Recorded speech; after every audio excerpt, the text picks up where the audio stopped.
بسم الله الرحمن الرحيم.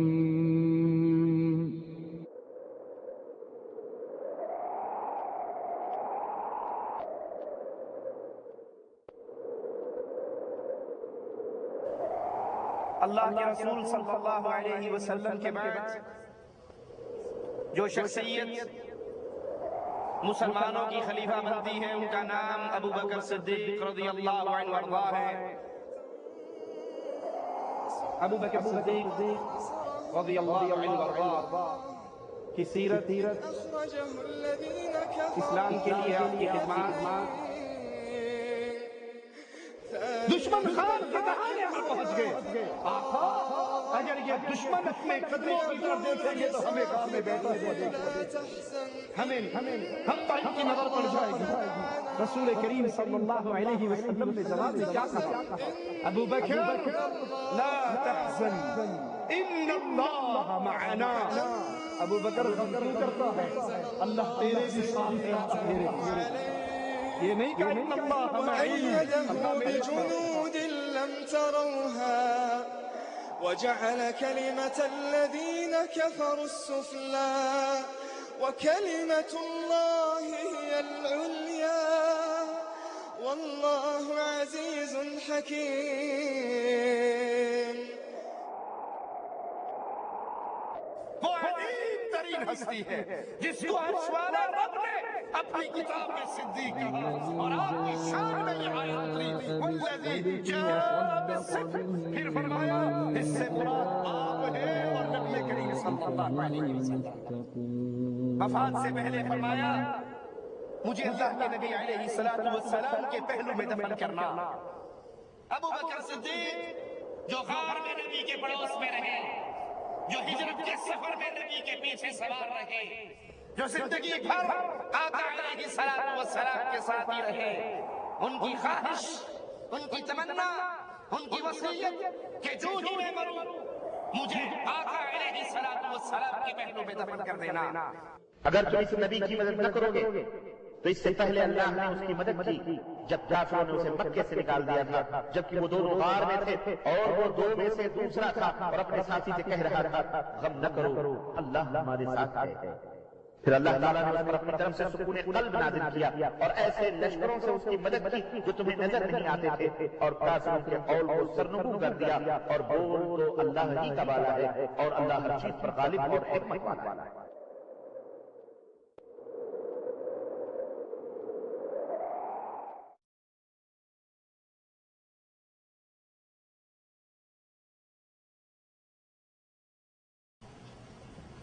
ان الحمد لله نحمده ونصلي على رسوله الكريم۔ اعوذ بالله من الشيطان الرجيم، بسم الله الرحمن الرحيم، قل هو الله احد الله الصمد لم يلد ولم يولد ولم يكن له كفوا احد۔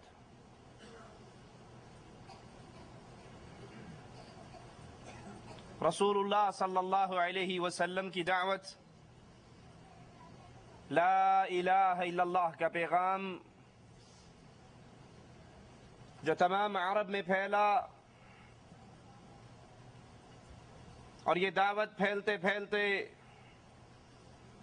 روم اور فارس کے دروازوں پہ دستک دیتی ہے۔ اللہ کے رسول صلی اللہ علیہ وسلم کے بعد جو شخصیت مسلمانوں کی خلیفہ بنتی ہے ان کا نام ابو بکر صدیق رضی اللہ عنہ وارضا ہے۔ اللہ کے نبی علیہ السلام کی وفات کے بعد فتنوں کا دروازہ کھلتا ہے، کچھ مرتد ہو جاتے ہیں، کچھ زکوٰۃ کا انکار کرتے ہیں، مسلمانوں کے اندر بے چینی اور پریشانی کا دور دورہ ہے، لیکن ابو بکر صدیق رضی اللہ عنہ وارضا وہ عظیم ہستی، اللہ کے نبی علیہ السلام کے بعد اس امت کے معاملات کو چلانے والی وہ عظیم ذات، کمر بستہ ہو کر اپنے گھر سے نکلتے ہیں، اعلان جہاد کرتے ہیں، اسامہ کے لشکر کو روانہ کرتے ہیں، زکوٰۃ کا انکار کرنے والوں کے خلاف خالد ابن ولید کو بھیجتے ہیں. وہ پریشانی، وہ غم کا دور ٹل جاتا ہے اور ابو بکر صدیق رضی اللہ عنہ وارضاہ کے جذبہ ایمانی اور جذبہ جہاد اور لا الہ الا اللہ کی دعوت کو تھامنے کے فوائد نظر آتے ہیں. اسلام پھیلتا ہے، پھولتا ہے. بلکہ یہ کہا جائے تو غلط نہ ہوگا کہ صرف یہ نہیں کہ جذبہ ایمانی صدیقی نے مسلمانوں کے معاشرے میں پھیلی ہوئی بے چینی کو ختم کیا، بلکہ خلافت ابو بکر کے دور میں ہی بیرونی فتوحات کے دروازے بھی کھلے.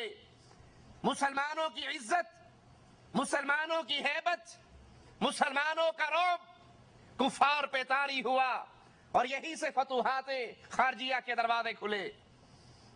لیکن بالآخر موت، جس نے ہمارے آقا، ہمارے امام، ہمارے قائد محمد کریم صلی اللہ علیہ وسلم کو نہیں چھوڑا، یہ موت ابو بکر صدیق رضی اللہ عنہ وارضاہ کے بھی قریب سے قریب تر ہوئی.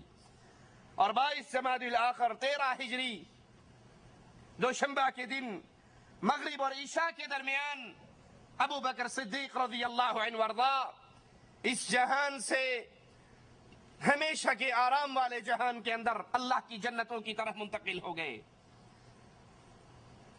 وفات سے پہلے فرمایا مجھے اللہ کے نبی علیہ الصلوۃ والسلام کے پہلو میں دفن کرنا. ابو بکر صدیق جو غار میں نبی کے پڑوس میں رہے، جو ہجرت کے سفر میں نبی کے پیچھے سوار رہے، جو زندگی بھر آقا علیہ الصلوۃ والسلام کے ساتھ ہی رہے، ان کی خواہش، ان کی تمنا، ان کی وصیت کہ جو ہی میں مروں مجھے آقا علیہ الصلوۃ والسلام کے پہلو میں دفن کر دینا. جو چادر میں نے لی ہے اسی چادر میں مجھے کفن دینا.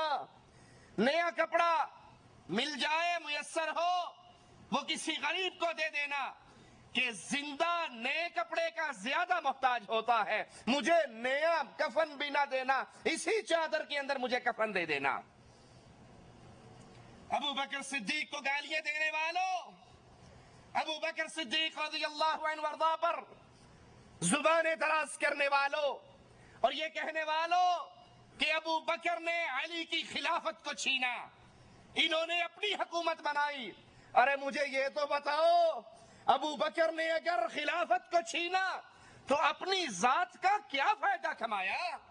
وہ تو مر رہے ہیں، وفات کے قریب ہیں، زبان سے الفاظ نکل رہے ہیں. نئے کفن کی ضرورت ابو بکر کو نہیں. اس کی رعایا میں اگر میسر ہو تو کسی غریب کو دے دینا، اس کو پرانی چادر کے اندر ہی کفن دے دینا. وہ تو جاتے ہوئے تم سے نیا کفن بھی نہ لے کر گئے. اگر اس نے اپنی ذات کے لیے بقول تمہارے خلافت کو چھینا تھا تو ابو بکر نے کیا کمایا؟ اس نے تو اپنی جان، اپنا مال آقا علیہ الصلوۃ والسلام کی لائی ہوئی شریعت کی نفاذ کے لیے قربان کر ڈالا. اپنی بیوی اسماء سے کہا رضی اللہ تعالی عنہا، میں مر جاؤں تو اے میری بیوی مجھے غسل تو دینا. اپنے بیٹے عبد الرحمن سے کہا مجھے غسل دینے میں اپنی ماں کا ساتھ دینا. سناؤ انڈیا پاکستان کے مولویوں کو یہ بات سناؤ، ابو بکر کیا کہہ رہے ہیں، اپنی بیوی کو کیا سمجھا رہے ہیں؟ میرے مرنے پہ میرا غسل تم نے کروانا ہے. ہمارے ہاں مولویوں نے شریعت ہی نہیں بنا لی ہے. وہ کہتے ہیں ادھر بندہ مرتا ہے، بیوی مرتی ہے، ادھر اس کا منہ دیکھنا بھی حرام ہو جاتا ہے. یہ مسئلہ آپ نے سنا یا نہ سنا؟ مرتے ہی میاں بیوی کا تعلق ٹوٹ جاتا ہے. خاوند اپنی بیوی کا چہرہ نہیں دیکھ سکتا، بیوی اپنے خاوند کا چہرہ نہیں دیکھ سکتی.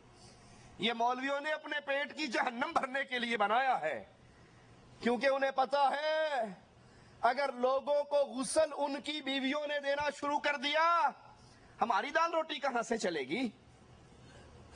ہمیں وہ مرنے کے بعد جو میت کی چارپائی، میت کا بستر، میت کے جوتے، میت کے کپڑے اس مردہ خور مولوی کو ملتے ہیں، پھر وہ ہمیں نہیں ملیں گے. مسئلہ ہی بنا دو کہ مرنے کے بعد خاوند اپنی بیوی کے چہرے کو نہیں دیکھ سکتا، بیوی اپنے خاوند کے منہ کو نہیں دیکھ سکتی۔ اور یہاں صدیق اکبر ابو بکر رضی اللہ عنہ وارضا اپنی بیوی اسماء سے کہہ رہے ہیں میں مر جاؤں تو مجھے غسل تو دینا، اے میرے بیٹے عبد الرحمن اپنی ماں کا ساتھ دینا۔ اپنے مال میں سے 5واں حصہ ابو بکر صدیق رضی اللہ عنہ وارضا نے خیرات کرنے کی وصیت کی، اور پھر فرمایا خلافت کی ابتدا سے اس وقت تک سنو ذرا صدیق کائنات کی بات کو، ان پہ تہمتیں لگانے والوں، زبانیں دراز کرنے والوں، گالیاں دینے والوں، ان پر طنز کرنے والوں، ابو بکر مرتے ہوئے کیا کہہ رہے ہیں؟ اے میری آل اولاد، میں نے ابتدائے خلافت سے لے کر آج تک بطور خلیفہ مسلمانوں کے بیت المال سے جتنا پیسہ لیا ہے وہ سارا میرے مال میں سے واپس کر دو۔ ابو بکر رضی اللہ عنہ وارضا خلافت کا بوجھ سنبھالنے کے بعد گھر کے معاملات کو چلانے کے لیے کپڑے کے تاجر تھے، کپڑا لے کر بازار میں بیچنے کے لیے نکلے۔ عمر بن خطاب نے کہا امیر المومنین یہ کیا کر رہے ہو؟ کہا میں نے اپنے گھر کا روزگار بھی تو چلانا ہے۔ کہا اگر آپ ان امور میں مشغول ہو جاؤ گے مسلمانوں کے نظام حکومت کون چلائے گا؟ آپ اپنے لیے بیت المال سے وظیفہ مقرر کر لو۔ اور وفات کے وقت کہا وہ وظیفہ جو ابتدائے خلافت سے لے کر آج تک ابو بکر لیتا رہا، آج میرے مال میں سے، میرے ترکے میں سے وہ سارا ادا کر لو۔ وفات سے پہلے پوچھا آج کون سا دن ہے؟ کہا گیا دوشنبے کا دن ہے۔ پوچھا گیا اگر میں اسی رات مر جاؤں تو کل کا انتظار نہ کرنا، اگر میں اسی رات مر جاؤں کل ہونے کا انتظار نہ کرنا، مجھے فوراً دفن کر دینا، کیونکہ وہ لمحہ مجھے بڑا عزیز ہے جب میں اپنے محبوب محمد الرسول اللہ کے پہلو میں دفن ہو جاؤں صلی اللہ علیہ وسلم۔ ایام مریض، ایام بیماری میں کسی نے بغرض علاج کہا امیر المومنین حکیم کو بلاتے ہیں، حکیم کو آپ کی نبض دکھاتے ہیں، وہ آپ کے لیے کوئی دوائی ہی دے دے گا۔ فرمانے لگے میں نے حکیم کو دکھایا ہے۔ سائل کہتا ہے پھر حکیم نے کیا کہا ہے؟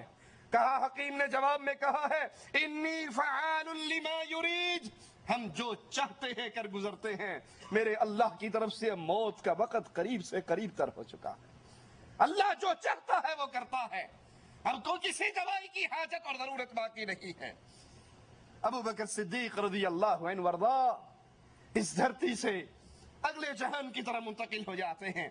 آپ کی وفات پر صحابہ کرام کن جذبات کا اظہار کرتے ہیں سنیے۔ حضرت عائشہ رضی اللہ تعالی عنہا فرماتی ہے اے میرے بابا اللہ آپ کے چہرے کو منور کرے، آپ کی کوششوں کا نیک پھل لائے، آپ نے اپنے اٹھ جانے سے دنیا کو ذلیل کر دیا اور آخرت کو عزیز کر دیا۔ اگرچہ آپ کی وفات کی مصیبت رسول اللہ صلی اللہ علیہ وسلم کی وفات کی مصیبت سے کم ہے، لیکن اللہ کی کتاب صبر کرنے پر نیکی کا وعدہ کرتی ہے۔ میں آپ کی اس وفات کی مصیبت پر صبر کرتی ہوں اور آپ کے لیے اللہ سے مغفرت کی دعا کرتی ہوں۔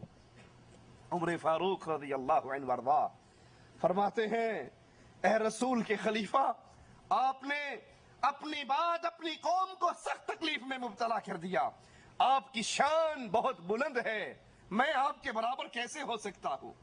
حضرت علی رضی اللہ عنہ وارضا فرماتے ہیں یہ تہمت لگانے والوں کہ ابو بکر نے علی کی حکومت کو چھینا تھا، یہ تہمت لگانے والوں کہ ابو بکر علی کے دشمن تھے، ارے صحابہ اور اہل بیت وہ آپس میں محبت کیا کرتے تھے، ان کے آپس میں پیار اور محبت کے رشتے قائم تھے۔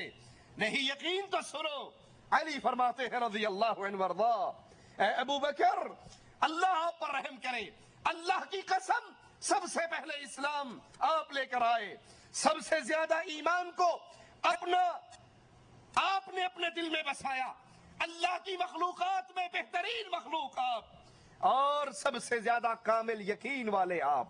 اسی لیے تو ابو جہل کی بات سن کر کہا تھا اگر تو کہتا ہے میرے آقا نے کہا میں معراج پہ گیا تو سن اللہ کی قسم میرے آقا نے جو کہا وہ سچ کہا۔ ابو جہل نے کہا دل مانتا ہے، عقل مانتی ہے۔ کہا عقل مانے نہ مانے ابو بکر کا ایمان مانتا ہے کہ محمد جو کہتے ہیں سچ کہتے ہیں۔ اور علی بھی گواہی دے رہے، اے صدیق کائنات، اے صدیق اکبر، آپ سب سے بڑھ کر کامل یقین والے تھے اور سب سے زیادہ غنی تھے، سب سے بڑھ کر نبی کی حفاظت کرنے والے، اسلام کی خدمت کرنے والے۔ فضل اور سیرت میں، صحبت میں آپ کو اللہ کے نبی سے سب سے زیادہ بڑی نسبت تھی۔ اللہ آپ کو اسلام، رسول اور تمام مسلمانوں کی طرف سے جزائے خیر عطا فرمائے۔ ابو بکر، آپ نے اس وقت رسول کی تصدیق کی جب لوگ ان کی تکذیب کر رہے تھے، آپ نے اس وقت غمخواری کی جب لوگ نبی کو غم دے رہے تھے، آپ نے اس وقت نبی کے ساتھ اپنی مال اور جان میں سخاوت کا معاملہ کیا جب لوگ بخل کر رہے تھے۔ اللہ کی قسم آپ کو اللہ نے اپنی کتاب میں صدیق کہا۔ یہ آقا علیہ السلام کے صحابہ میں سے وہ عظیم ترین ہستی ہے جس کو عرش والے رب نے اپنی کتاب میں صدیق کہا، اور آپ کی شان میں یہ آیت اتری والذی جاء بالصدق، پھر فرمایا اس سے مراد آپ ہیں اور نبی کریم صلی اللہ علیہ وسلم ہے۔ آپ اسلام کا قلعہ ہیں۔ فرمانے والے علی فرما رہے ہیں ابو بکر کی شان میں، کفار کو ذلیل کر دینے والے، نہ آپ کی حجت میں غلطی ہوئی، نہ آپ کی بصیرت میں ضعف آیا، بزدلی کبھی آپ کو چھو کر بھی نہیں گزری۔ فاضل علوی ظالم کہتا ہے کہ یہ مسلمانوں کے پہلے 3 خلیفہ اتنے بزدل تھے کہ انہوں نے اپنی تلوار سے کبھی کسی کو قتل نہیں کیا۔ انہاں کول ہور تے کسے جنگ وچ بندہ مویا کوئی میں نے قرآن دی قسم غازی دا عالم سامنے جڑا بندہ میں نے کسے روایت وچ وکھایا نا بینا رل کے بھی کسے نے چاقو ماریا ہے۔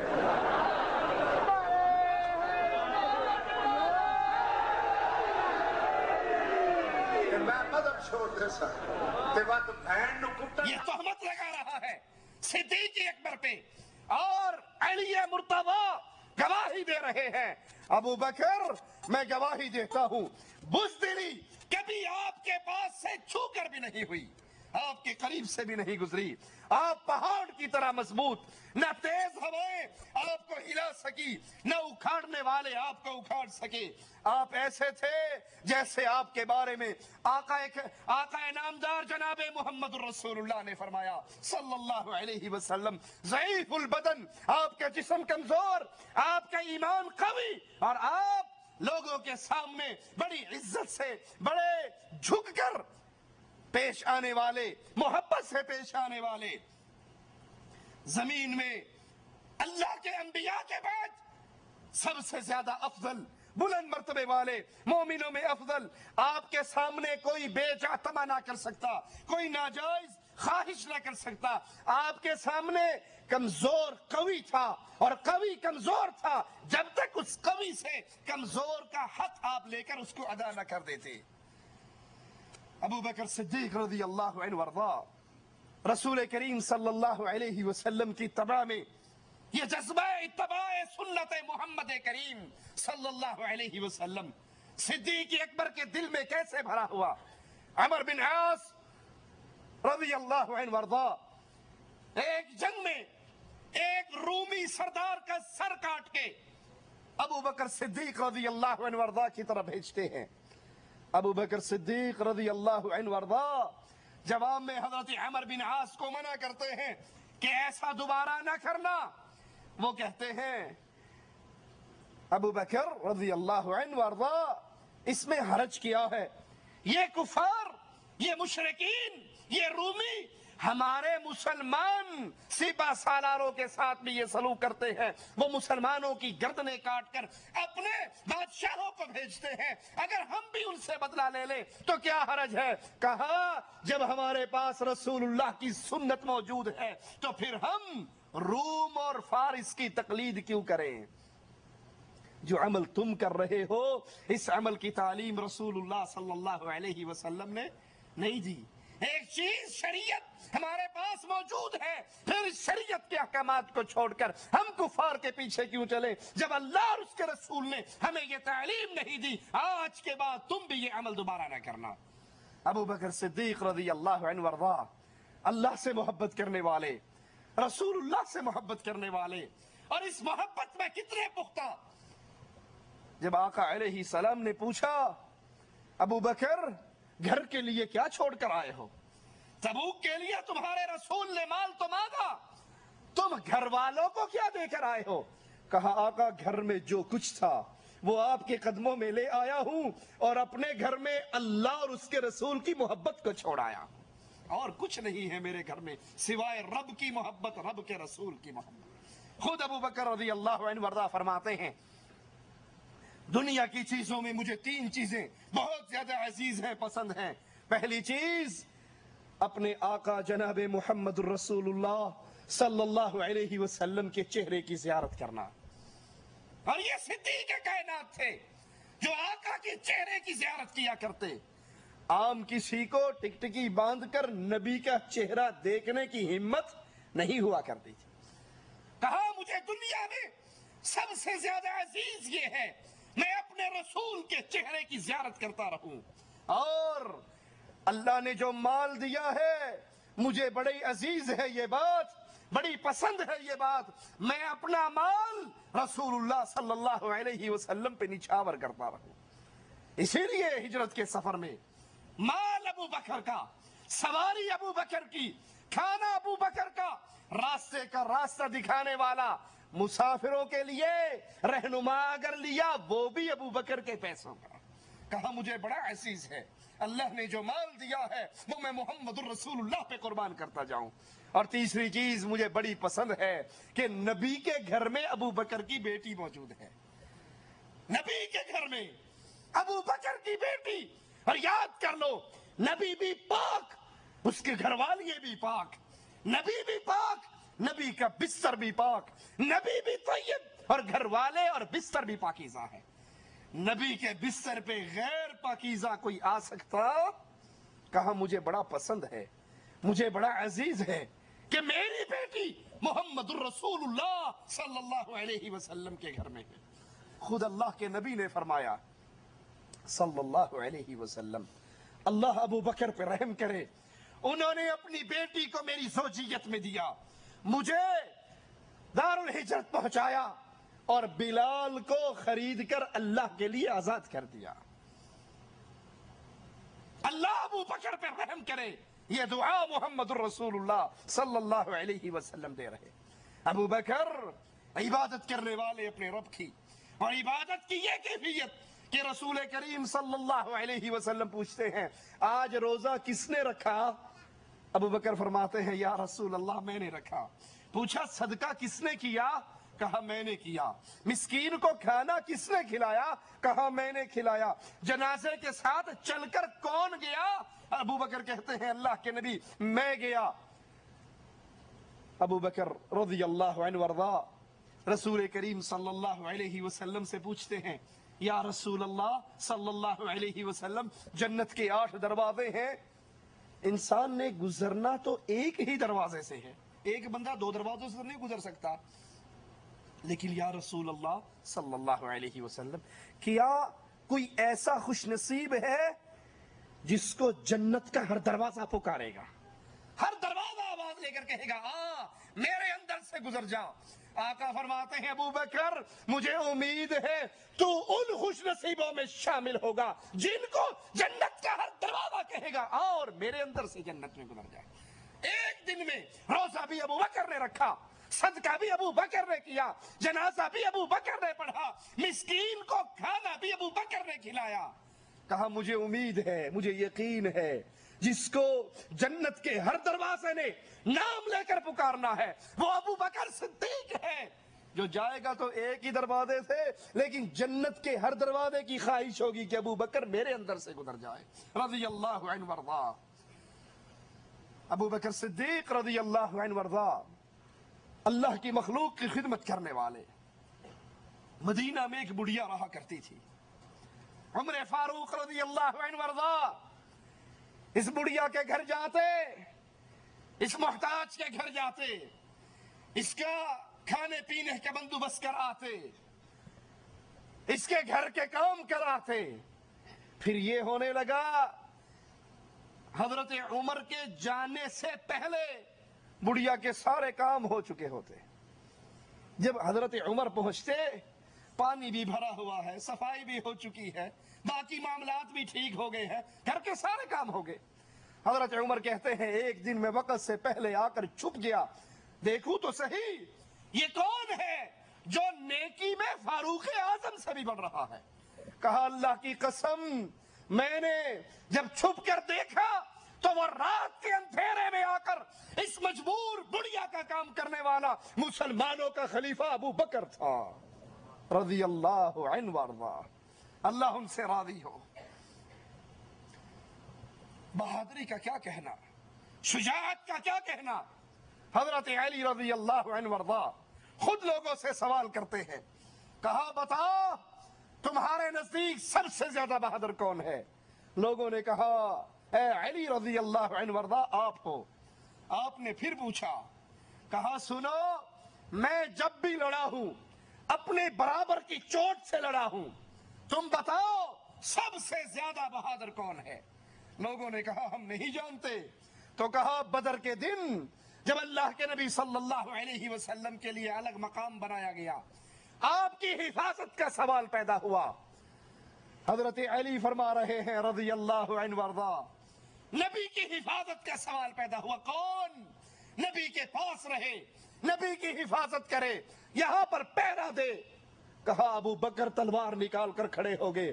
کہا اللہ کی قسم محمد کے دروازے کا پہرے دار آج ابو بکر بنے گا۔ حضرت علی فرماتے ہیں پھر ابو بکر نے کافروں سے ایسی جنگ کی اور ان کو اپنے رسول صلی اللہ علیہ وسلم کے قریب نہ آنے دیا۔ سنو سب سے زیادہ بہادر ابو بکر رضی اللہ عنہ وارضا ہے۔ حضرت علی فرماتے ہیں ایک دن کفار نے میرے آقا کو گھسیٹا، میرے آقا کے ساتھ بدسلوکی کی۔ حضرت علی خود فرما رہے ہیں کسی کو جرت نہ ہوئی کفار کو روکنے کی۔ ابو بکر دوڑتے ہوئے آئے، کفار کو دھکا دیا اور ان سے قتال کرنے لگے کہ تم اس رسول کو اس لیے مارتے ہو کہ یہ آواز لگاتا ہے میرا رب اللہ ہے۔ کفار نے رسول اللہ صلی اللہ علیہ وسلم کو چھوڑ دیا اور سارے کے سارے ابو بکر صدیق کو مارنے پر تیار ہو گئے۔ حضرت علی رضی اللہ عنہ وارضا فرماتے ہیں آل فرعون کا مومن اور ابو بکر رضی اللہ عنہ وارضا پوچھتے ہیں ایمان میں کون بہتر ہے؟ کہا اللہ کی قسم آل فرعون کے مومن سے ابو بکر 1000 درجے زیادہ افضل ہے، کیونکہ آل فرعون کے مومن نے اپنے ایمان کو چھپا لیا تھا اور ابو بکر رضی اللہ عنہ وارضا اپنے ایمان کا اعلان کر رہے تھے۔ وہ ایمان چھپا کر بیٹھا تھا اور یہ ایمان کا اعلان کیا کرتے تھے، لا الہ الا اللہ کی آوازیں کو بلند کرتے تھے۔ حضرت حسن سے روایت ہے کہ سیدنا ابو بکر نے وفات سے قبل فرمایا، سنیے حضرت حسن کی گواہی رضی اللہ عنہ وارضا، وفات کے قریب امیر المؤمنین خلیفۃ الرسول ابو بکر صدیق رضی اللہ عنہ وارضا فرما رہے ہیں لوگو یہ اونٹنی جس کا دودھ ہم پیتے ہیں، یہ پیالہ جس میں ہم کھانا کھاتے ہیں، اور یہ چادر یہ عمر کو دے آؤ اور اس کو کہہ دو بطور خلیفہ یہ چیزیں میں نے بیت المال سے لی تھی اور آج مرنے سے پہلے بیت المال کو واپس لوٹا رہا ہوں۔ تم کہتے ہو علی کی خلافت پہ قبضہ کیا، ارے اگر اس نے قبضہ کیا اپنے لیے کیا بنایا؟ اپنے لیے کون سے محلات کھڑے کیے؟ اپنے آرام اور آسائش کے کیا سامان اکٹھے کیے؟ وہ تو مرتے ہوئے اونٹنی، ایک پانی کھانے کا پیالہ اور ایک چادر، اس کو بھی عمر کے پاس بھیجتے ہوئے کہتے ہیں واپس بیت المال میں سے میں نے لیا تھا، میرے بعد جو خلیفہ بنے گا یہ چیزیں اس کو دے دینا۔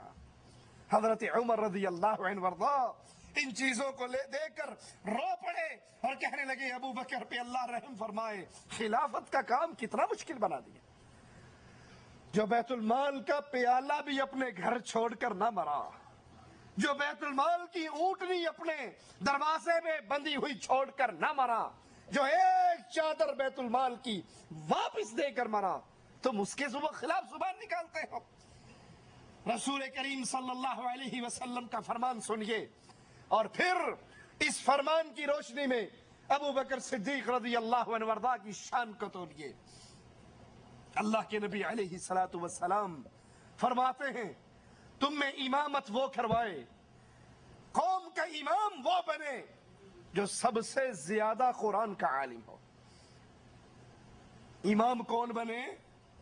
جو قرآن کا زیادہ عالم ہو۔ اور پھر جب رسول کریم صلی اللہ علیہ وسلم بیمار ہوئے، امام بنانے کا وقت آیا تو آقا نے کس کو کہا تھا؟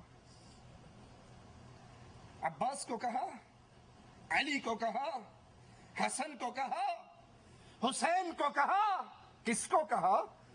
ابو بکر صدیق رضی اللہ عنہ وارضا۔ اور رسول امام وہ بنتا ہے جو قرآن کا سب سے بڑا عالم ہو۔ تو ثابت ہوا کہ تمام صحابہ، انصار اور مہاجرین، ان سب میں قرآن کا سب سے بڑا عالم ابو بکر صدیق رضی اللہ عنہ وارضا تھا۔ اسی لیے جب قرآن کی یہ سورت نازل ہوئی تھی، اذا جاء نصر اللہ والفتح ورأيت الناس يدخلون في دين الله افواجا، ابو بکر صدیق اس سورت کو سنتے ہیں اور کہتے ہیں اے نبی میرے ماں باپ آپ پہ قربان ہو جائیں۔ یہ کہا اور رونے لگ گئے۔